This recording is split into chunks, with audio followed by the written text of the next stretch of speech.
मेहड़ शहर के एक छोटे गांव में वारिस नाम का किसान रहता था।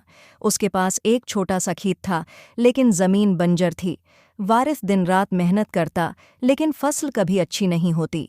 गांव का सौदख्वार मोटो हमेशा उसे डराता कि अगर उसने कर्ज वापस न किया तो उसका खेत छीन लेगा।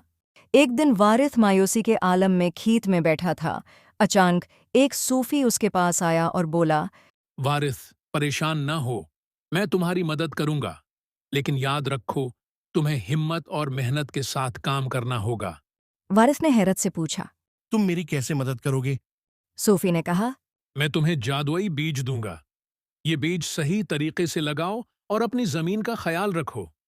लेकिन अगर लालच किया तो जादू खत्म हो जाएगा। वारिस ने सूफी के दिए हुए बीजों को जमीन में लगाया और हर रोज मेहनत से खेत की देखभाल की। कुछ हफ्तों बाद खेत में हरी भरी फसल आ गई। ये देखकर वारिस खुशी से झूम उठा। जब मोटो सौदखोर ने ये देखा तो वो हसद से जलने लगा। इसने वारिस को लालच दिया। अपनी फसल मुझे दे दो, मैं तुम्हारा कर्ज माफ कर दूंगा और तुम्हें सोने के सिक्के भी दूंगा। वारिस ने लालच में आने से इनकार कर दिया और कहा। ये फसल मेरी मेहनत की कमाई है, मैं उसे किसी को नहीं दूंगा। वारिस ने अपनी फसल बेची, कर्ज अतारा और बाकी पैसों से नए बीज खरीद लिए। वो अब गांव का सबसे कामयाब किसान बन गया। सूफी ने खुश होकर कहा, वारिस, तुमने साबित कर दिया कि मेहनत और ईमानदारी का कोई नामल बदल नहीं।